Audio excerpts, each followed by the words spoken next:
Hi friends, എല്ലാവർക്കും നമസ്കാരം. മറ്റൊരു പ്രധാനപ്പെട്ട ടോപ്പിക്ക് നമുക്ക് ഇവിടെ ചർച്ച ചെയ്യാൻ പോവുകയാണ്. നമ്മൾ അറിഞ്ഞാലും ഇല്ലെങ്കിലും നമ്മൾ നല്ല ഇന്ത്യയിലെ പൗരന്മാർ, നമ്മൾ ഇന്ത്യയിൽ ജീവിക്കുന്നവർ, നമ്മൾക്ക് ഇതിനെക്കുറിച്ച് അറിവുണ്ടെങ്കിലും ഇല്ലെങ്കിലും ഏറ്റവും പ്രധാനപ്പെട്ട നമ്മളുടെ ജീവിതത്തെ ബാധിക്കുന്ന ഒരു വലിയ പ്രശ്നമാണ് നമ്മളുടെ രൂപയുടെ മൂല്യം എങ്ങനെയാണ് അല്ലെങ്കിൽ എത്രയാണെന്നുള്ളത്. ആ രൂപയുടെ മൂല്യം നമ്മളുടെ രാജ്യത്ത് മാത്രമല്ല, എല്ലാ രാജ്യത്തും രൂപയുടെ മൂല്യം കണക്കാക്കുന്നത് ഡോളർ എന്ന് പറയുന്ന ഇന്റർനാഷണൽ ഗ്ലോബൽ കറൻസിയുമായിട്ട് ബന്ധപ്പെടുത്തിയാണ്. അപ്പം നമുക്കറിയാം, ഒരിക്കലും രൂപയുടെ മൂല്യം ഡോളറിനെതിരെ ഒരിക്കലും കൂടിയിട്ടില്ല. കാരണം നമ്മളുടെ സ്വാതന്ത്ര്യ കാലഘട്ടം മുതൽ ഇങ്ങോട്ട് തന്നെ നമ്മൾ നോക്കിക്കഴിഞ്ഞാൽ രൂപയുടെ മൂല്യം ഡോളറുമായിട്ട് കമ്പയർ ചെയ്യുമ്പോൾ എപ്പോഴും അത് താഴേക്ക് വരുന്ന ഒരു ട്രെൻഡാണ് നമുക്ക് കാണാൻ സാധിക്കുന്നത്. ഇപ്പോൾ ഇവിടെ ഒരു തുടക്കത്തിലൊരു ആമുഖം എന്ന രീതിയിൽ നമുക്ക് ഇവിടുന്ന് ഈ ടേബിൾ നോക്കാം. ഇത് 1913 മുതലുള്ള രൂപയും ഡോളറും തമ്മിലുള്ള വാല്യൂസിന്റെ പിന്നെ ഒരു കമ്പാരിസൺ ആണ്. അതിൻ്റെ ഒരു ടേബിളാണ് നമ്മളിവിടെ കാണുന്നത്. ഇപ്പം ഇത് 1913 മുതൽ നമ്മൾ നോക്കിക്കഴിഞ്ഞാൽ 1913 0.09 ആണ് ഒരു ഡോളറും ഒരു ഡോളറും രൂപയും തമ്മിലുള്ള. അത് 25 0.1 47 3.3 എന്ന് പറഞ്ഞു കഴിഞ്ഞാൽ 1913 ഒരു ഡോളറും ഒരു ഡോളറിന് 0.09 റുപ്പീസ് ആയിരുന്നു. 47 ആയപ്പോഴത്തേക്ക് 3.3 രൂപയായി. എന്ന് പറഞ്ഞാൽ അതിൻ്റെ വില കുറഞ്ഞു, രൂപയുടെ മൂല്യം കുറഞ്ഞു. അപ്പോൾ തന്നെ കുറഞ്ഞിട്ടുണ്ട്. 48 3.31, 3.67, 4.76, 4.76, 4.76 ഇങ്ങനെ കുറെ സ്റ്റേബിളായിട്ട് നിന്ന സമയങ്ങളാണ് 1950, 51, 52, 53, 54, 55. സ്റ്റേബിളായിട്ട് അങ്ങനെ നിൽക്കാനുള്ള കാരണം നമുക്കറിയില്ല. അത് ചിലപ്പം ഒരുപക്ഷെ നമ്മളുടെ ഈ ഫിക്സഡ് എക്സ്ചേഞ്ച് റേറ്റ് എന്നുള്ള സംവിധാനമല്ല ഇന്ത്യൻ ഗവൺമെൻറ് ഉപയോഗിച്ച് ആയിരിക്കും. അപ്പം നമ്മൾ നോക്കിക്കഴിഞ്ഞാൽ ഇവിടെ 1950 മുതൽ 59, 60കളിൽ 60, 65 വരെ 4.76 സ്റ്റേബിളായിട്ട് നിൽക്കുകയാണ് രൂപയും ഡോളറും തമ്മിലുള്ള വിനിമയ നിരക്ക് എന്ന് പറഞ്ഞാൽ. അതിൻ്റെ കാരണം എന്താണെന്ന് നമുക്ക് സെർച്ച് ചെയ്ത് പഠിക്കേണ്ടിയിരിക്കുന്നു. അത് കഴിഞ്ഞ് 66 6.36, പിന്നെ 7.5, അങ്ങനെ നമ്മൾ നോക്കിക്കഴിഞ്ഞാൽ രൂപയുടെ മൂല്യം ക്രമാതീതമായിട്ട് കുറഞ്ഞ് കുറഞ്ഞ് കുറഞ്ഞ് കുറഞ്ഞ് ഇപ്പം നമ്മളിവിടെ 1999 നോക്കുകയാണെങ്കിൽ 72 7.59, അങ്ങനെ നമ്മൾ നോക്കി കഴിഞ്ഞാൽ ഓരോ വർഷം കഴിയുന്തോറും രൂപയുടെ മൂല്യം ഡോളറുമായിട്ട് കുറഞ്ഞു കുറഞ്ഞു വരികയാണ്. രൂപയുടെ മൂല്യം 1998 ആയപ്പോഴത്തേക്ക് 41.26 2000 ആയപ്പോഴത്തേക്ക്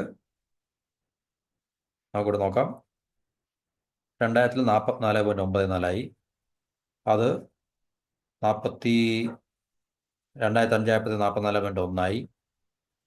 ഇവിടെ ഒരു ചെറിയ വ്യത്യാസമുണ്ട്. 2004 45 നിന്നും 44 അത് ഇമ്പ്രൂവ് ചെയ്തിട്ടുണ്ട്. പക്ഷേ അതിൽ വലിയ കാര്യങ്ങളൊന്നുമില്ല.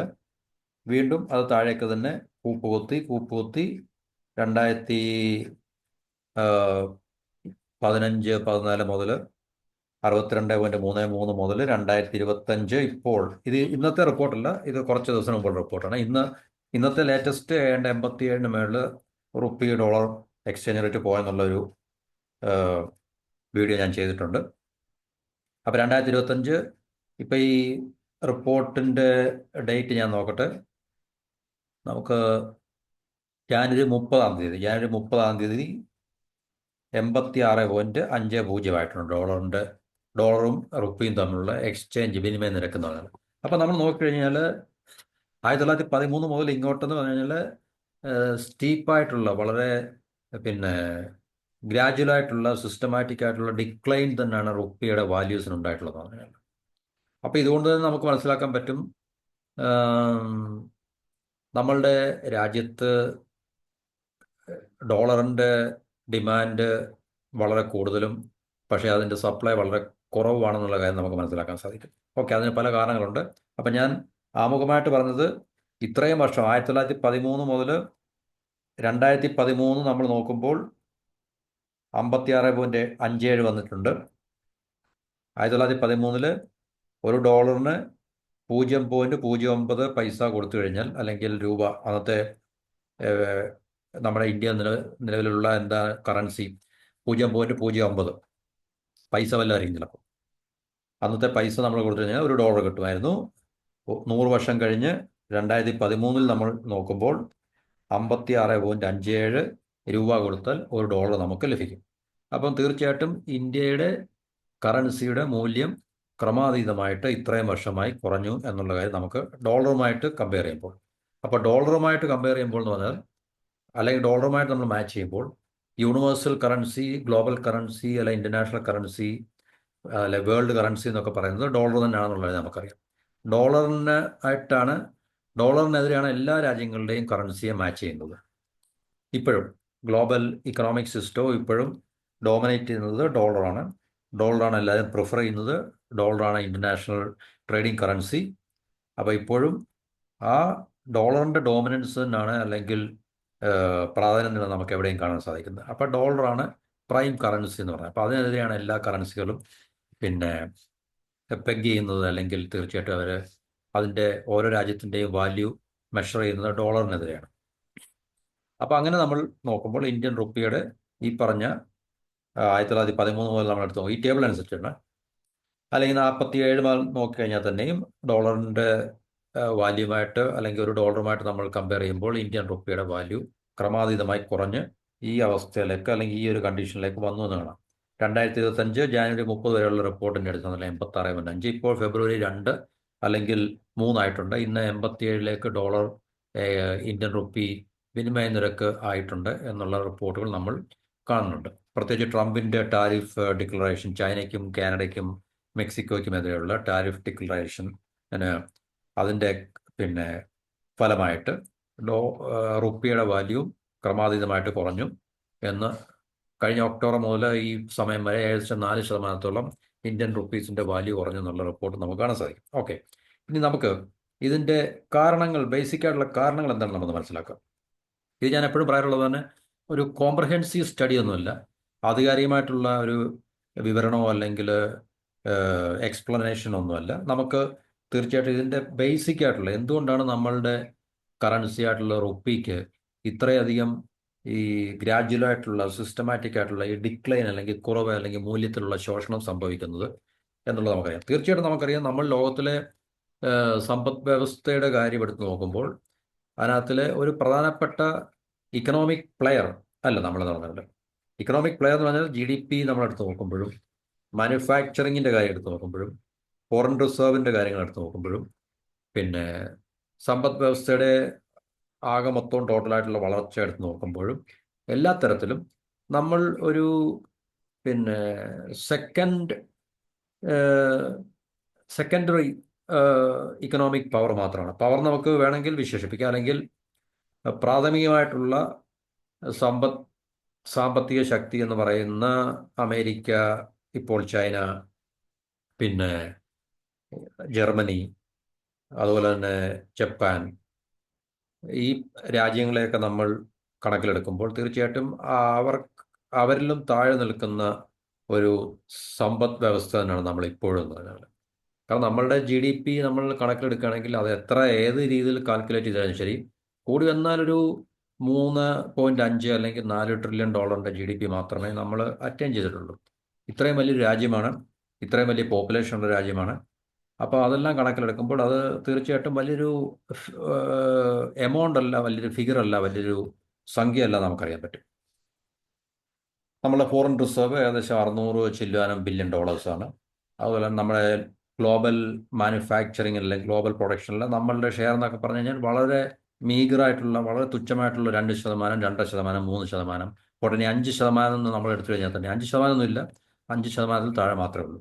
അപ്പോൾ നമ്മൾ ലോക സമ്പദ് വ്യവസ്ഥയിൽ നമ്മളുടെ പിന്നെ സ്റ്റാൻഡ്, അല്ലെങ്കിൽ നമ്മൾ എവിടെയാണെന്ന് നിലനിൽക്കുന്നത്, അത് വളരെ പിന്നിലാണെന്നുള്ളത് നമുക്ക് മനസ്സിലാക്കാം. ചൈന ഇത്രയും വളർച്ച കൈവരിച്ച ഒരു രാജ്യം എന്ന നിലയ്ക്ക് അവരുടെ ഫോറിൻ റിസർവ് എന്ന് നമുക്ക് അറിയാൻ പറ്റും. തീർച്ചയായിട്ടും ഇന്ത്യയുടെ 6 മടങ്ങ് സമ്പദ് വ്യവസ്ഥ, ഏകദേശം 6 മടങ്ങ് വലിപ്പമുണ്ട്. അതുപോലെ തന്നെ അവരുടെ ഫോറിൻ എക്സ്ചേഞ്ച് റിസർവും നമ്മളെക്കാളിലും ഇപ്പം ആ, 5 മുതൽ 6 മടങ്ങ് വരെ. ഇപ്പം നമ്മുടെ 600 ബില്യനാണെങ്കിൽ 6×5 = 30. ഒരു പിന്നെ അവരുടെ എക്സാക്ട് എനിക്കറിയത്തില്ല. അവരുടെ ഫോറിൻ എക്സ്ചേഞ്ച് റിസർവ് എനിക്ക് തോന്നുന്നൊരു $3 ട്രില്യൺ എങ്കിലും കാണുമായിരിക്കും ചിലപ്പോൾ. ഉണ്ടാകണം, നമുക്കത് പരിശോധിച്ചാൽ മാത്രമേ അറിയാൻ പറ്റത്തുള്ളൂ. എന്നാലും നമ്മളെക്കാളിൽ ഒരു 5-6 മടങ്ങെങ്കിലും അവരുടെ ഫോറിൻ എക്സ്ചേഞ്ച് റിസർവ് ഉണ്ടെന്ന് ആണ് നമുക്ക് മനസ്സിലാക്കാൻ സാധിക്കുന്നത്. അവരുടെ GDP നമ്മളെക്കാളിൽ 5-6 മടങ്ങുണ്ട്. ഇപ്പം നമ്മൾ 5-6 അല്ല, ഇപ്പം ഓക്കെ, നമ്മളുടെ ഒരു $4 ട്രില്യൺ GDP എടുത്തു കഴിഞ്ഞാൽ 5×4 = 20, ഏകദേശം ഒരു 5 to 6 ടൈംസ് GDP അവരുടെ മുൻപിലാണ്. അപ്പോൾ സമ്പദ് വ്യവസ്ഥയുടെ കാര്യം, അതുപോലെ പ്രൊഡക്ഷൻ, മാനുഫാക്ചറിങ്, ഗ്ലോബൽ പ്രൊഡക്ഷൻ്റെയും മാനുഫാക്ചറിൻ്റെയൊക്കെ കാര്യങ്ങൾ എടുത്ത് നോക്കിക്കഴിഞ്ഞാൽ അതിലും ഈ പറഞ്ഞ രാജ്യങ്ങളൊക്കെ തന്നെ, അമേരിക്കയും ചൈനയൊക്കെ തന്നെ വളരെ ബഹുദൂരം മുൻപിലാണ്. അപ്പം നമ്മൾ ആഗോള സമ്പദ് വ്യവസ്ഥയുടെ കാര്യങ്ങൾ എടുത്ത് നോക്കുമ്പോൾ നമ്മൾ ബഹുദൂരം പിന്നിലാണെന്നുള്ളൊരു വസ്തുത, യാഥാർത്ഥ്യം നമ്മുടെ രാജ്യത്തെ സംബന്ധിച്ചുണ്ട്.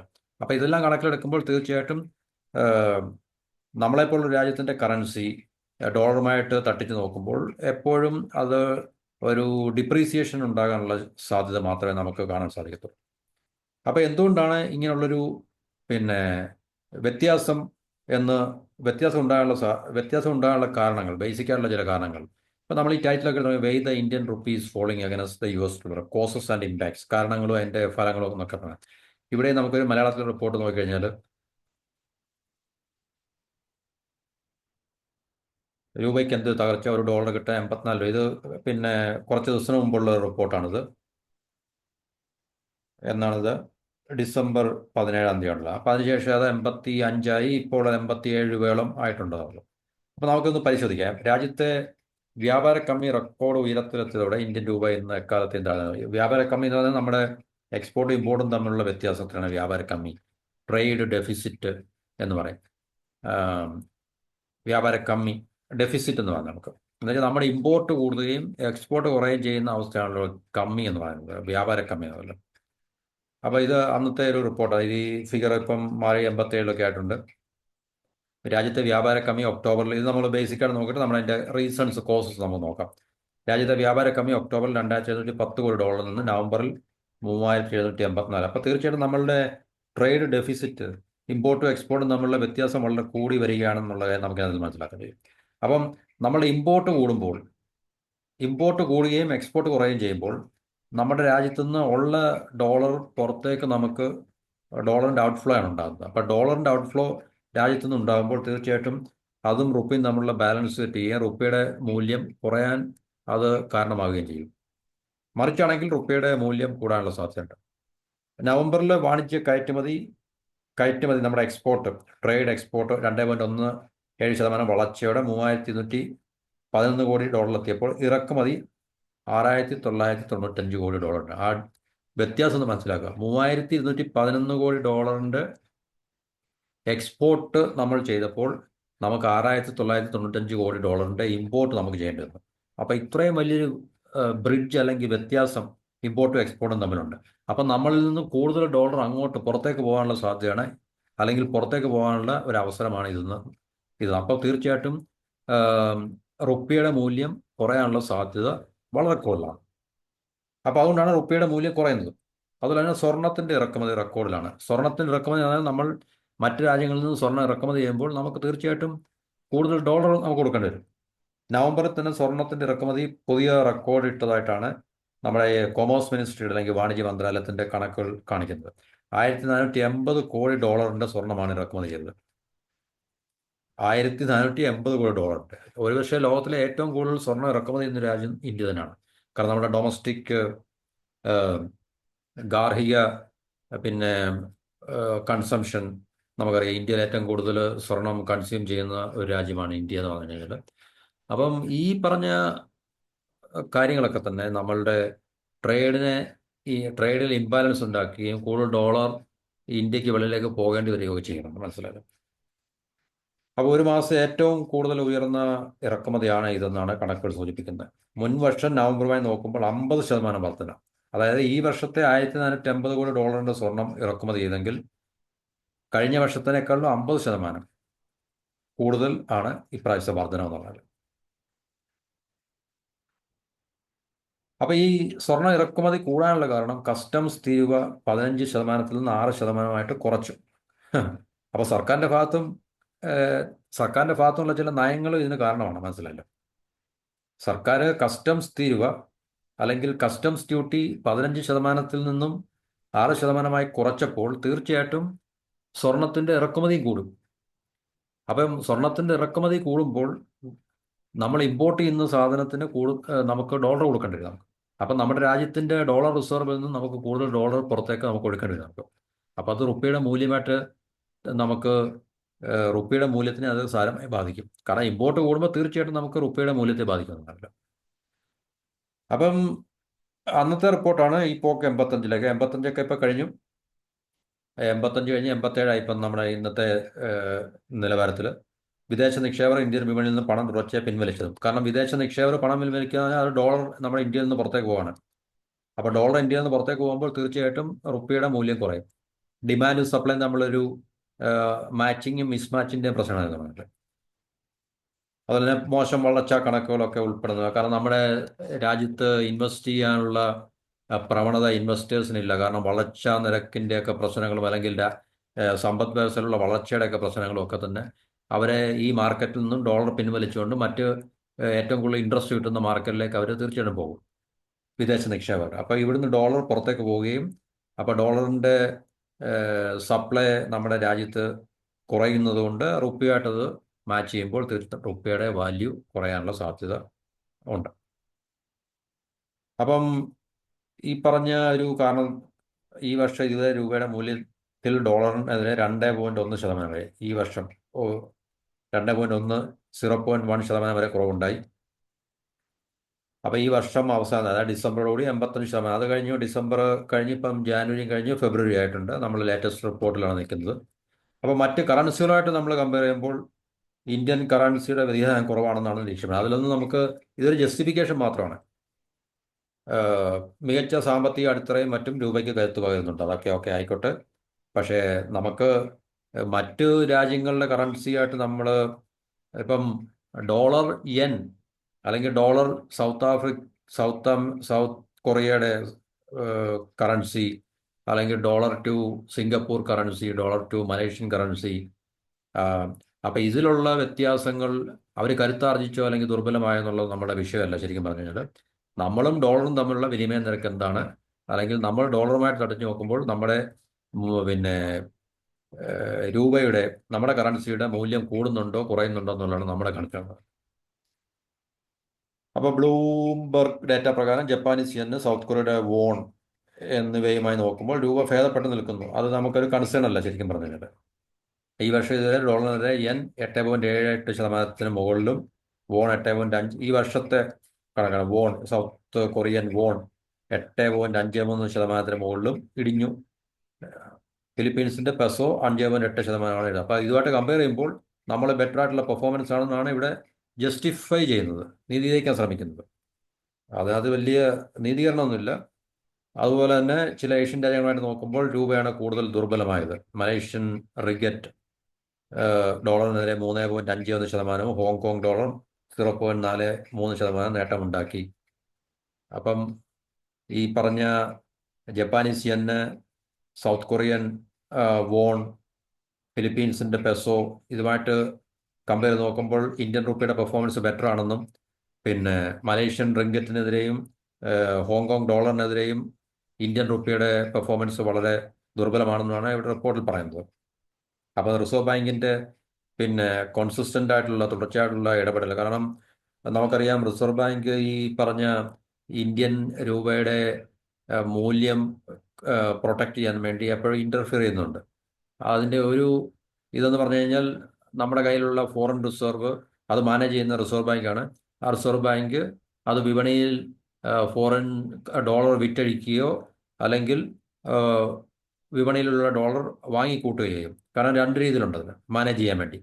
രൂപയുടെ മൂല്യത്തെ കൂട്ടാനും കുറയ്ക്കാനും വേണ്ടി റിസർവ് ബാങ്ക് ഇടപെടും എന്നുള്ളതാണ് അതിൻ്റെ റിസർവ് ബാങ്കിൻ്റെ ഒരു പ്രധാനപ്പെട്ട ഡ്യൂട്ടി അല്ലെങ്കിൽ പ്രധാനപ്പെട്ട ഒരു അവരുടെ ഫങ്ഷൻ എന്ന് പറഞ്ഞു കഴിഞ്ഞാൽ.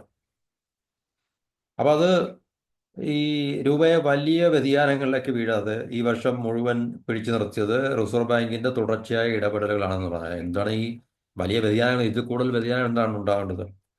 വലിയ ഇടിവുണ്ടായ സമയങ്ങളിൽ ഡോളർ വിറ്റഴിച്ചും, ഡോളർ വിറ്റഴിച്ചാൽ മാർക്കറ്റിലേക്ക് റിസർവ് ബാങ്ക് ഡോളർ പമ്പ് ചെയ്യും. അപ്പം മാർക്കറ്റിൽ കൂടുതൽ ഡോളർ കിട്ടും. അപ്പം രൂപയുടെ മൂല്യമായിട്ട് തട്ടിച്ച് നോക്കുമ്പോൾ രൂപയുടെ മൂല്യത്തിൽ അല്പം ബെറ്റർ ആയിട്ടുള്ളൊരു കണ്ടീഷൻ ഉണ്ടാകും. അതുപോലെ തന്നെ മൂല്യം ഉയരുന്ന സമയങ്ങളിൽ ഡോളർ വാങ്ങിക്കൂട്ടി റിസർവ് ബാങ്ക് ഈ സാഹചര്യങ്ങളെ മാനേജ് ചെയ്യും എന്നാണ് ഇവിടെ പറയുന്നത്. ഓക്കെ, അപ്പോൾ ഇതാണ് നമുക്ക് ബേസിക് ആയിട്ടുള്ളത്. ഇനിയിപ്പോൾ നമുക്കിതിൻ്റെ ചില കാരണങ്ങളും അത് ഉണ്ടാക്കുന്ന ഫലങ്ങളും നമുക്ക് നോക്കാം. ഇതാണ് നമുക്ക് പ്രധാനമായിട്ട് അറിയേണ്ടത്. അപ്പം അതിൽ നമുക്ക് ഏറ്റവും പ്രധാനപ്പെട്ട എക്സ്ചേഞ്ച് റേറ്റ്. എക്സ്ചേഞ്ച് റേറ്റ് നമുക്കറിയാം, നമ്മുടെ പിന്നെ ഡൊമസ്റ്റിക് ആയിട്ട് ആഭ്യന്തരമായിട്ട് നമ്മളെല്ലാ സാധനങ്ങളും സേവനങ്ങളും മേടിക്കാൻ റുപ്പിയാണ് നമ്മൾ ഉപയോഗിക്കുന്നത്. ഇൻ്റർനാഷണൽ ട്രേഡ് അല്ലെങ്കിൽ ഇൻ്റർനാഷണലി നമ്മൾ പർച്ചേസ് ചെയ്യുമ്പോൾ അമേരിക്കൻ ഡോളറാണ് നമ്മൾ പൊതുവെ എല്ലാ രാജ്യങ്ങളും ഉപയോഗിക്കുന്നത്. ഇപ്പോൾ ഉദാഹരണത്തിന് അമേരിക്കയിൽ നിന്നൊരു കാറോ ഒരു സ്വിറ്റ്സർലൻഡിൽ ഒരു വെക്കേഷനോ ഒക്കെ പോകുമ്പോൾ നമ്മൾ തീർച്ചയായിട്ടും ഫോറിൻ കറൻസീസ് US ഡോളറോ അല്ലെങ്കിൽ യൂറോ ഒക്കെ തന്നെ നമ്മൾ യൂസ് ചെയ്യുന്നത്. ഒട്ടുമിക്ക എല്ലാ ജനറലായിട്ട് പൊതുവെ US ഡോളറിനാണ് എല്ലാവരും ഡിപ്പെൻഡ് ചെയ്യുന്നത്. അപ്പം എക്സ്ചേഞ്ച് റേറ്റ് എന്ന് പറഞ്ഞാൽ നമുക്കറിയാം, നമുക്കൊരു യൂണിറ്റ് ഫോറിൻ കറൻസി മേടിക്കാൻ, ഇപ്പോൾ ഒരു ഡോളർ മേടിക്കാൻ എത്ര ഇന്ത്യൻ രൂപ കൊടുക്കണം എന്നുള്ളതാണ് ഫോറിൻ കറൻസി എക്സ്ചേഞ്ച് റേറ്റ് എന്ന് പറയുന്നത്. ഇല്ലേ? ഇപ്പോൾ ഇപ്പോഴത്തെ നിലവാരം അനുസരിച്ച് 87 രൂപ അല്ലെങ്കിൽ 87.5 രൂപ കൊടുത്തു കഴിഞ്ഞാൽ ഒരു ഡോളർ കിട്ടും. അതാണ് ഫോറിൻ എക്സ്ചേഞ്ച് റേറ്റ് എന്ന് പറയുന്നത്. അപ്പം കറൻസി മാർക്കറ്റിലും കറൻസീസ് നമ്മൾ കമോഡിറ്റീസ് പോലെയാണ് ട്രേഡ് ചെയ്യുന്നത്. കമോഡിറ്റീസ് സാധനങ്ങൾ പോലെ. ഇപ്പോൾ 1 രൂപ കൊടുത്തു കഴിഞ്ഞാൽ ഇത്ര ഡോളർ കിട്ടും, അല്ലെങ്കിൽ 1 ഡോളർ കൊടുത്തു കഴിഞ്ഞാൽ ഇത്ര രൂപ കിട്ടും. ഇത് കമോഡിറ്റീസ് നമ്മൾ വാങ്ങിക്കുകയും വിൽക്കുകയും ചെയ്യുന്ന പോലെ തന്നെയാണ് കറൻസി മാർക്കറ്റിലും. അപ്പോൾ ഈ റേറ്റും അത് ഫ്ലക്ച്വേറ്റ് ചെയ്തുകൊണ്ടിരിക്കും. ഇന്നത്തെ റേറ്റ് ആയിരിക്കത്തില്ല നാളത്തെ റേറ്റ്, നാളത്തെ റേറ്റ് ആയിരിക്കത്തില്ല മറ്റന്നാളത്തെ റേറ്റ് എന്നുള്ളത്. അത് നമുക്ക് എല്ലാവർക്കും അറിയാവുന്നതാണ്, ബേസിക് ആയിട്ടുള്ള ചില കാര്യങ്ങളാണല്ലോ. ഇനി ഈ ഫോറിൻ എക്സ്ചേഞ്ച് റേറ്റിനെ അല്ലെങ്കിൽ എക്സ്ചേഞ്ച് റേറ്റിനെ സ്വാധീനിക്കുന്ന ഘടകങ്ങൾ എന്ന് പറഞ്ഞു കഴിഞ്ഞാൽ ഡിമാൻഡും സപ്ലൈയും തമ്മിലുള്ളൊരു എന്താണ് പറയുന്നത്, ഒരു പ്രതിഭാസമാണ്. Exchange rates are driven by demand and supply dynamics. അത് നമുക്കറിയാം, അത് എക്കണോമിക്സിൻ്റെ ഒരു ഫണ്ടമെന്റൽ പ്രിൻസിപ്പിളാണ്, ഒരു അടിസ്ഥാന നിയമമാണ് ഡിമാൻഡും സപ്ലൈ എന്നുള്ളത്. ഏത് സാധനത്തിൻ്റെയും വിലയെ നിയന്ത്രിക്കുന്ന അതിൻ്റെ സപ്ലൈയും ഡിമാൻഡും തമ്മിലുള്ളൊരു ഡൈനാമിക്സ് ആണ്. അപ്പം ഇന്ത്യക്കാർ കൂടുതൽ US ഡോളർ ആവശ്യപ്പെടുകയാണെങ്കിൽ അമേരിക്കക്കാരെക്കാളെ കൂടുതൽ, അമേരിക്കക്കാർ ഇന്ത്യൻ റുപ്പി ആവശ്യപ്പെടുന്നതിനേക്കാൾ കൂടുതൽ ഇന്ത്യക്കാർ കൂടുതൽ ഡോളർ ആവശ്യപ്പെടുകയാണെങ്കിൽ ഡോളറിൻ്റെ വാല്യൂ കൂടും, ഇന്ത്യയുടെ കറൻസി ആയിട്ടുള്ള റുപ്പിയുടെ വാല്യൂ കുറയുന്നുള്ള കാര്യത്തിൽ സംശയമൊന്നുമില്ല. അതുപോലെ തന്നെ ഈ തുടർച്ചയായിട്ടുള്ള ഡിമാൻഡ്, ഏത് ഡോളറിൻ്റെ ഡിമാൻഡ്, ഈ ഒരു ഇംബാലൻസ് അത് ശക്തിപ്പെടുത്തുകയും ചെയ്യും. അപ്പം അത് നമ്മുടെ രൂപയെ ദുർബലപ്പെടുത്തുകയും ഡോളറിനെ ശക്തിപ്പെടുത്തുകയും ചെയ്യും. കൂടുതൽ ഡോളർ ആവശ്യപ്പെടുകയോ അല്ലെങ്കിൽ കൂടുതൽ ഡോളറിൻ്റെ ആവശ്യം ഉണ്ടാവുകയോ ചെയ്യുമ്പോൾ ഡോളറിനെ ശക്തിപ്പെടുത്തുകയും റുപ്പിയെ അത് വീക്കൻ ചെയ്യുക അല്ലെങ്കിൽ ദുർബലപ്പെടുത്തുകയും ചെയ്യുന്നതാണ്. ഇനി നമ്മൾ ഈ രൂപ ഡോളറിന് ആയിട്ട് നമ്മൾ കമ്പയർ ചെയ്യുമ്പോൾ demand for rupee in comparison dollar, അത് രൂപയുടെ ആവശ്യങ്ങൾ എപ്പോഴാണ് നമുക്ക് വരുന്നത്? ഏറ്റവും കൂടുതൽ ട്രേഡ് ഇൻ ഗുഡ്സ്, സാധനങ്ങൾ വാങ്ങിക്കുമ്പോൾ അല്ലെങ്കിൽ വിൽക്കുമ്പോൾ.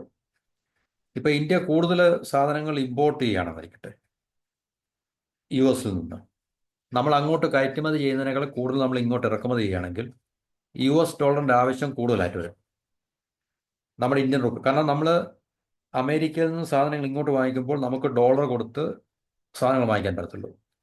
അപ്പം US ഡോളറിൻ്റെ ഡിമാൻഡാണ് അവിടെ കൂടുതൽ. അപ്പോൾ അത് റുപ്പി ഡോളറിൻ്റെ വാല്യൂ ഇതിനെ ബാധിക്കും. തീർച്ചയായിട്ടും റുപ്പിയെ അത് വീക്കൻ ചെയ്യും, ഡോളറിനെ അത് സ്ട്രെങ്തൻ ചെയ്യും. അപ്പോൾ ഇത് ഒരു ബേസിക് ആയിട്ടുള്ള അതിൻ്റെ ഒരു പ്രിൻസിപ്പൽ ഫാക്ടറാണ് ശരിക്കും പറയുന്നത്. അത് നമുക്ക് എല്ലാവർക്കും അറിയാം. ഏതിനാണ് ഡിമാൻഡ് കൂടുതൽ അതിൻ്റെ വാല്യൂ കൂടുതൽ. അതുപോലെ ട്രേഡ് ഇൻ സർവീസ്, സാധനങ്ങൾ പോലെ തന്നെ സേവനങ്ങൾ നമ്മൾ വാങ്ങിക്കുമ്പോഴും അമേരിക്കയിൽ നിന്ന് നമ്മൾ കൂടുതൽ സേവനങ്ങൾ വാങ്ങിക്കുമ്പോൾ, ഇപ്പോൾ ടൂറിസം, ഇവിടെ നമ്മൾ അമേരിക്കയിലേക്ക് ടൂറിന് പോകുന്ന ആൾക്കാർ അല്ലെങ്കിൽ അമേരിക്കയിലുള്ള ഏതെങ്കിലും സേവനങ്ങൾ നമ്മൾ വാങ്ങിക്കുന്നു, അപ്പോൾ നമുക്ക് ഡോളർ കൊടുക്കേണ്ടി വരും. അപ്പോൾ ഡോളർ കൊടുക്കുമ്പോൾ ഡോളറിന് ഡിമാൻഡ് കൂടും, റുപ്പിയുടെ ഡിമാൻഡ് കുറയും. അപ്പോൾ തീർച്ചയായിട്ടും ഡോളറിൻ്റെ വാല്യൂ ഇൻക്രീസ് ചെയ്യുകയും റുപ്പിയുടെ വാല്യൂ ഡിക്രീസ് ചെയ്യുകയും ചെയ്യും. അതുപോലെ investment, Americans invest more in India than Indians invest in the US. നമ്മൾ അവിടെ ഇൻവെസ്റ്റ് ചെയ്യുന്നതിനേക്കാൾ കൂടുതൽ അമേരിക്കക്കാർ ഇവിടെ ഇൻവെസ്റ്റ് ചെയ്യുമ്പോൾ തീർച്ചയായിട്ടും ഈ ഒരു സംഭവ വികാസവും നമ്മുടെ റുപ്പിയെ വീക്കൻ ചെയ്യുകയും അല്ലെങ്കിൽ റുപ്പിയുടെ ഡിമാൻഡ് ഇൻക്രീസ് ചെയ്യും. സോറി, ഞാൻ പറഞ്ഞ തെറ്റ്, ഐ എം സോറി.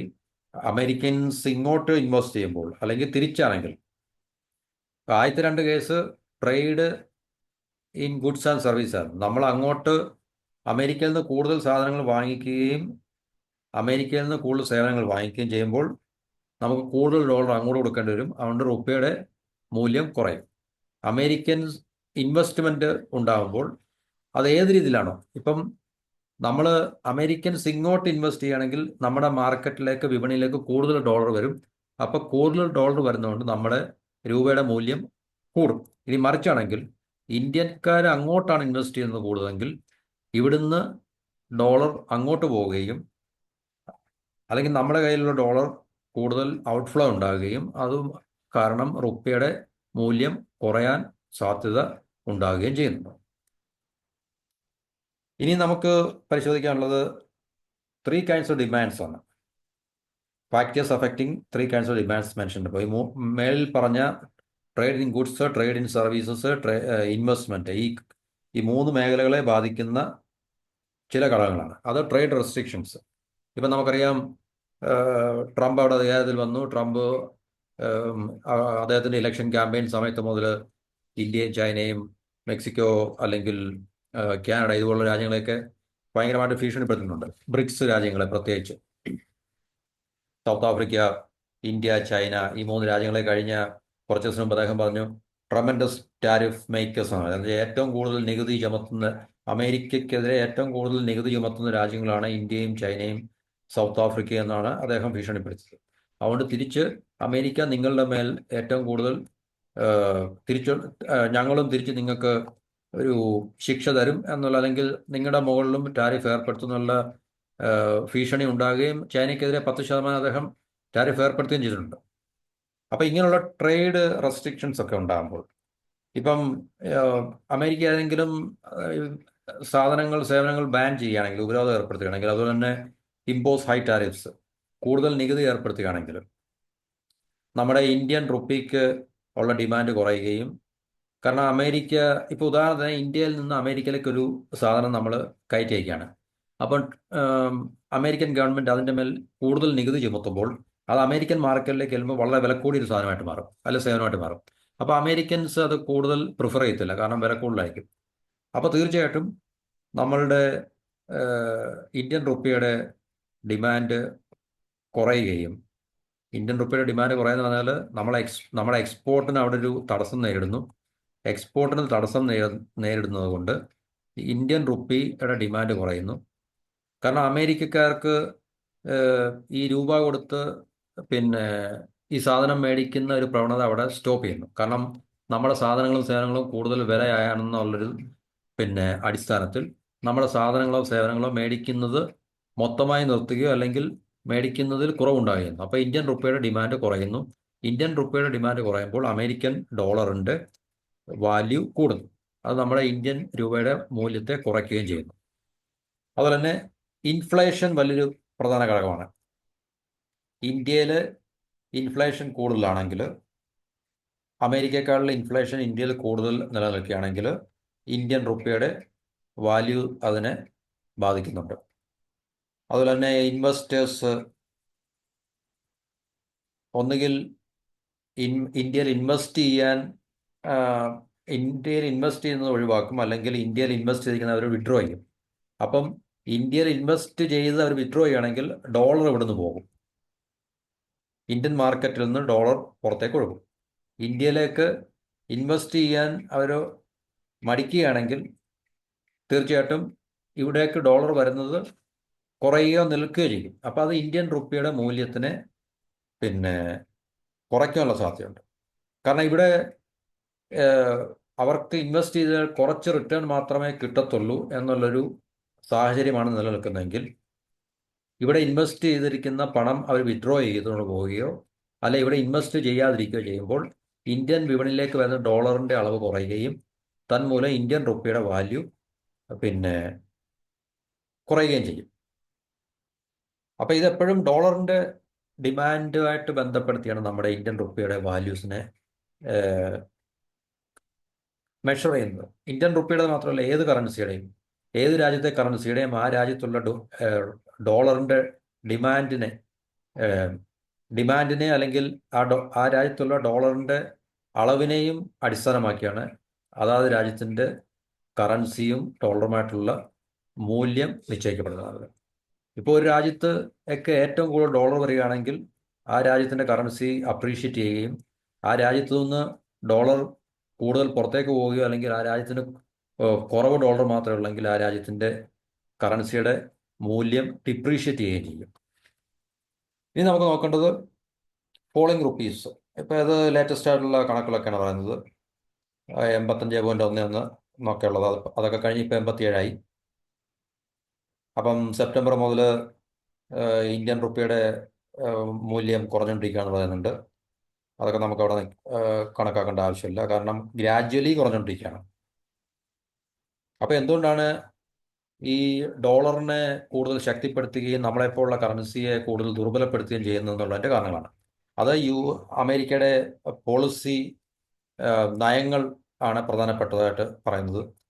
ഉദാഹരണത്തിന് മുമ്പേ നമ്മൾ പറഞ്ഞത്, ഏതെങ്കിലും ഒരു രാജ്യത്തിനെതിരെ അല്ലെങ്കിൽ ഇന്ത്യക്കെതിരെ അവർ ഇമ്പോർട്ട് ടാരിഫ് കൂട്ടുകയാണെങ്കിൽ, വ്യാപാര നികുതി കൂട്ടുകയാണെങ്കിൽ, അതിലെ ഡിപ്പോർട്ടേഷൻസ്, അവിടെയുള്ള ഇപ്പം നമ്മുടെ ഇന്ത്യക്കാരെയൊക്കെ അവർ കൂടുതൽ അവിടുന്ന് പറഞ്ഞു വിടുകയാണെങ്കിൽ, അതുപോലെ തന്നെ ടാക്സ് കട്ട്, അമേരിക്കയിൽ അവർ ടാക്സ് കുറയ്ക്കുകയാണെങ്കിൽ ഇൻവെസ്റ്റേഴ്സിന് അത് കൂടുതൽ ഫലപ്രദമായിട്ട് തോന്നുമ്പോൾ തീർച്ചയായിട്ടും അമേരിക്കയിൽ ഇൻവെസ്റ്റ് ചെയ്യാനുള്ള പ്രവണത ഉണ്ടാകുകയും ഇന്ത്യ പോലുള്ള മാർക്കറ്റിൽ നിന്ന് അവർ പണം പിൻവലിച്ചുകൊണ്ട് അമേരിക്കയിൽ ഇൻവെസ്റ്റ് ചെയ്യുകയും ചെയ്യും. അപ്പോൾ നമ്മുടെ ഇന്ത്യൻ വിപണിയിൽ നിന്ന് കൂടുതൽ ഡോളർ പുറത്തേക്ക് പോകുന്നു. അതുകൊണ്ട് തീർച്ചയായിട്ടും നമ്മുടെ കറൻസിയുടെ മൂല്യം കുറയാനുള്ള സാധ്യത ഉണ്ട്. പിന്നെ ഇൻഫ്ലേഷൻ, ഈ പറഞ്ഞ കാരണം കൊണ്ട് ഇൻഫ്ലേഷൻ ഉണ്ടാകാം. അതൊരു കാരണമാണ്. മുമ്പേ നമ്മൾ പറഞ്ഞ ഇൻഫ്ലേഷൻ, ഇന്ത്യയിൽ കൂടുതൽ ഇൻഫ്ലേഷൻ നിലനിൽക്കുകയാണെങ്കിൽ, അപ്പം അമേരിക്കയിൽ ഇൻവെസ്റ്റ് ചെയ്യുന്നതാണ് ഇൻവെസ്റ്റേഴ്സിനും അതുപോലെ തന്നെ മറ്റ് പിന്നെ അതേ മേഖലയിൽ ഏർപ്പെടുന്ന ആൾക്കാർക്കും ഈ ഇൻസ്റ്റിറ്റ്യൂഷൻസിനും ഒക്കെ പ്രയോജനം എന്ന് തോന്നുമ്പോൾ അവരുടെ മറ്റ് മാർക്കറ്റിൽ നിന്നും ഡോളർ പിൻവലിച്ചുകൊണ്ട് അമേരിക്കൻ മാർക്കറ്റിൽ തീർച്ചയായിട്ടും ഇൻവെസ്റ്റ് ചെയ്യും. അപ്പോൾ ഇതിൻ്റെ ഇമ്പാക്റ്റ് എന്താണെന്ന് നമുക്ക് നോക്കാം. റുപ്പി ഇങ്ങനെ ഇതിൻ്റെ വില കുറയുന്നത് കൊണ്ട് അല്ലെങ്കിൽ മൂല്യം കുറയുന്നത് കൊണ്ട് നെഗറ്റീവായിട്ടുള്ള ഇമ്പാക്റ്റ് ഉണ്ട്, പോസിറ്റീവായിട്ടുള്ള ചില ഇമ്പാക്റ്റ് ഉണ്ട്. നെഗറ്റീവ് ഇമ്പാക്റ്റ് എന്ന് പറഞ്ഞാൽ നമ്മുടെ ഇൻഫ്ലേഷനാണ് അത് ഏറ്റവും കൂടുതൽ ബാധിക്കാവുന്നത്. കാരണം നമ്മളുടെ രാജ്യം ഏറ്റവും കൂടുതൽ 80% ഓയിൽ നമ്മൾ ഇമ്പോർട്ട് ചെയ്യുകയാണ്. നമ്മുടെ ആവശ്യത്തിനുള്ള ഓയിൽ നമ്മൾ ഏകദേശം 80% മുകളിൽ നമ്മൾ ഇമ്പോർട്ട് ചെയ്യണം. ഇമ്പോർട്ട് ചെയ്യാതെ നമ്മൾ ഇറക്കുമതി ചെയ്യണം. അപ്പം നമുക്കറിയാം, ഇറക്കുമതി ചെയ്യുമ്പോൾ തീർച്ചയായിട്ടും കൂടുതൽ ഡോളർ നമ്മുടെ വിപണിയിൽ നിന്നും പുറത്തേക്ക് ഒഴുകും. അപ്പം നമ്മുടെ റുപ്പിയുടെ മൂല്യത്തെ ഇത് ബാധിക്കും. അതുപോലെ തന്നെ ഇമ്പോർട്ട്, അപ്പം അതിൻ്റെ ഫലമായിട്ട് ഇമ്പോർട്ട് കോസ്റ്റ്ലിയർ ആകുകയും അതുപോലെ തന്നെ ഇമ്പോർട്ട് കോസ്റ്റിലറാകും. ഇമ്പോർട്ട് കോസ്റ്റ് ഇപ്പോൾ ഉദാഹരണത്തിന് 85 രൂപ ഉള്ള സമയത്ത് നമ്മൾ ഇമ്പോർട്ട് ചെയ്ത ക്രൂഡ് ഓയിൽ അത് 86 രൂപയിലൊക്കെ ആകുമ്പോൾ നമ്മുടെ രാജ്യത്തേക്ക് വരുന്ന ക്രൂഡ് ഓയിൽ പ്രോസസ്സ് ചെയ്ത് വിപണിയിലെത്തുമ്പോൾ അതിൻ്റെ പ്രൈസ് കൂടും. പ്രൈസ് കൂടുന്ന വെച്ചാൽ അത് ഇൻഫ്ലേഷനെ കൂട്ടും തീർച്ചയായിട്ടും. കാരണം എല്ലാ ഇൻപുട്ട് കോസ്റ്റും കൂടും. നമുക്കറിയാം, ഓയിലിൻ്റെ പ്രൈസ് കൂടിക്കഴിഞ്ഞാൽ രാജ്യത്തെ എല്ലാ സാധനങ്ങളുടെയും സേവനങ്ങളുടെയും വില കൂടുമെന്നറിയാം. അപ്പോൾ അതൊരു വലിയൊരു നെഗറ്റീവായിട്ടുള്ള ഇമ്പാക്റ്റാണ്. പിന്നെ കറണ്ട് അക്കൗണ്ട് ഡെഫിസിറ്റ് നമ്മുടെ ഇമ്പോർട്ടും എക്സ്പോർട്ടും തമ്മിലുള്ള വ്യത്യാസമാണ്. എപ്പോഴും നമ്മുടെ ഇമ്പോർട്ട് കൂടുകയും എക്സ്പോർട്ട് കുറയുകയും ചെയ്തുകൊണ്ട് ഡെഫിസിറ്റാണ് നമുക്ക് എപ്പോഴും ഉള്ളത്. കൂടുതൽ ഡോളർ നമ്മുടെ മാർക്കറ്റിൽ നിന്നും എക്കോണമിയിൽ നിന്നും പുറത്തേക്ക് പോകാനുള്ള സാധ്യതയാണുള്ളത്. അതപ്പം റുപ്പിയെ എപ്പോഴും വീക്കൻ ചെയ്യും എന്നുള്ള കാര്യത്തിൽ നമുക്ക് സംശയമൊന്നുമില്ല, ഇല്ലേ? അപ്പം അത് ഒരു നെഗറ്റീവായിട്ടുള്ള ഇമ്പാക്റ്റാണ്. പിന്നെ പോസിറ്റീവ് ഇമ്പാക്റ്റ് എന്ന് പറഞ്ഞു കഴിഞ്ഞാൽ, പുറത്ത് ജോലി ചെയ്യുന്ന ആൾക്കാർ ഇങ്ങോട്ട് പണം അയക്കുമ്പോൾ അവർക്കത് വ്യക്തിപരമായിട്ട് പ്രയോജനമാണ്. ഉദാഹരണത്തിന്, ഇന്ന് ഡോളർ റുപ്പി റേറ്റ് 85. $1 85 രൂപ, നാളെ 86 രൂപ കിട്ടുന്നിരിക്കട്ടെ. അപ്പം ഇന്നൊരു വ്യക്തി വെളിയിൽ നിന്നും $1 ഇങ്ങോട്ട് അയക്കുമ്പോൾ 85 രൂപ കിട്ടുമ്പോൾ, നാളെ അതേ വ്യക്തി $1 അയക്കുമ്പോൾ അദ്ദേഹത്തിന് 86 രൂപ കിട്ടും. അപ്പം അങ്ങനെ പുറത്തുനിന്നും ഉള്ള റെമിറ്റൻസ് നടത്തുന്ന ആൾക്കാർക്ക്, അത് ജോലി ചെയ്യുന്ന ആൾക്കാർക്കോ അല്ലെങ്കിൽ വിദേശത്ത് ബിസിനസ് ചെയ്യുന്ന ഇന്ത്യക്കാരൊക്കെ ഇന്ത്യയിലേക്ക് പണം അയക്കുമ്പോൾ അവർക്കത് പ്രയോജനം ഉണ്ടാകും തീർച്ചയായും. നമ്മളുടെ നോൺ റെസിഡൻറ്റ് ഇന്ത്യൻസ് എന്നൊക്കെ പറയുന്നത്. അതുപോലെ തന്നെ റുപ്പിയുടെ വില കുറയുന്നത് എക്സ്പോർട്ടേഴ്സിനും ബെനഫിഷ്യലാണ്. ഇന്നലെ 85 രൂപ കിട്ടി, ഇന്ന് അതിൻ്റെ സ്ഥാനത്ത് 86 രൂപ കിട്ടുന്നു എങ്കിൽ എക്സ്പോർട്ടേഴ്സിന് അത് ബെനഫിഷ്യലാണ്. അതെങ്ങനെയാണ് ബെനഫിഷ്യൽ ആകുന്നതെന്ന് ചോദിച്ചു കഴിഞ്ഞാൽ, ഇനി അവരുടെ എക്സ്പോർട്ട് ചെയ്ത സാധനങ്ങൾ ഉൽപ്പാദിപ്പിക്കാൻ വേണ്ടി ഉള്ള അസംസ്കൃത വസ്തുക്കൾ അവർ വെളിയിൽ നിന്നും ഇമ്പോർട്ട് ചെയ്യുന്നില്ലെങ്കിൽ, കാരണം ഇമ്പോർട്ട് ചെയ്യുമ്പോൾ അവർക്ക് കൂടുതൽ വില നൽകി ഇമ്പോർട്ട് ചെയ്യേണ്ടി വരും. അതിനെ പ്രോസസ്സ് ചെയ്ത് അവർക്ക് വലിയ തോതിൽ എക്സ്പോർട്ട് ചെയ്യേണ്ട അവസ്ഥ ഇല്ലെങ്കിൽ തീർച്ചയായിട്ടും അങ്ങനെയുള്ള എക്സ്പോർട്ടേഴ്സിന് അത് ഒരു ബെനഫിഷ്യലാണ് എന്നാണ് ഇതിൻ്റെ പോസിറ്റീവായിട്ടുള്ളൊരു വശം എന്ന് പറഞ്ഞാൽ. അപ്പോൾ റെമിറ്റൻസ് നടത്തുന്ന ആൾക്കാർക്ക്, എക്സ്പോർട്ടേഴ്സിന്, ഈ രണ്ട് വിഭാഗക്കാർക്ക് റുപ്പിയുടെ മൂല്യം കുറയുന്നതാണ് എപ്പോഴും പ്രയോജനകരമെന്ന് പറഞ്ഞത്. പിന്നെ പോളിസി റെക്കമെൻഡേഷൻസ് പറയുന്നുണ്ട്. അതൊക്കെ ഗവൺമെൻറ്റിൻ്റെ RBIയുടെ ഒക്കെ ഭാഗത്തു നിന്നുള്ളതാണ്. അതിനകത്തിലൊക്കെ ഒത്തിരി കാര്യങ്ങൾ നമുക്ക് പറയാനുണ്ട്. അപ്പോൾ ഇത്രയാണ് ബേസിക് ആയിട്ടുള്ള നമ്മളുടെ റുപ്പിയും ഡോളറും തമ്മിൽ കമ്പയർ ചെയ്യുമ്പോൾ റുപ്പിയുടെ മൂല്യം കുറയുകയും ഡോളറിൻ്റെ സ്ട്രെങ്ത് എപ്പോഴും മുന്നിൽ നിൽക്കുകയും ചെയ്യാനുള്ള ചില അടിസ്ഥാന കാരണങ്ങളാണ് നമ്മൾ ഇതിൽ നിന്ന് പറഞ്ഞ് മനസ്സിലാക്കാൻ ശ്രമിക്കുന്നത്. അപ്പോൾ ഇത് വളരെ ബേസിക് ആയിട്ടുള്ള ചില കാര്യങ്ങൾ മാത്രമാണ്. എപ്പോഴും നമ്മൾ പറയാറുള്ളത് പോലെ വളരെ അധികമായിട്ടുള്ള കാര്യമാണ്. പക്ഷേ ഈ വീഡിയോ വളരെ ഇതിൻ്റെ ലെങ്ത് വളരെ കൂടിപ്പോയി. കാരണം ഇത്രയും കാര്യങ്ങൾ പറയാൻ നമുക്ക് ഇത്രയും സമയം നമുക്ക് എടുക്കേണ്ടി വരും. I am sorry for that. നിങ്ങളുടെ പേഷ്യൻസിനെ ഞാൻ ടെസ്റ്റ് ചെയ്യുകയല്ല, പക്ഷേ നമുക്ക് ഇതിലും കൂടുതൽ കാര്യങ്ങൾ നമുക്കിതിൽ ഷെയർ ചെയ്യാനുണ്ട്. പക്ഷേ വീഡിയോ ലെങ്ത് വളരെ കൂടുതലാകും എന്നുള്ളൊരു കാരണം കൊണ്ട് ഈ വീഡിയോയുടെ ടോപ്പിക്ക് നമ്മൾ തൽക്കാലം ഇവിടെ നിർത്തുന്നു. അപ്പം ഇനി നമുക്ക് മറ്റ് ടോപ്പിക്കുകളുമായിട്ട് മറ്റ് വീഡിയോയിൽ കാണാം. എല്ലാവർക്കും ഒരിക്കൽ കൂടി നന്ദി, നമസ്കാരം. Have A wonderful day. Thank you for watching and listening.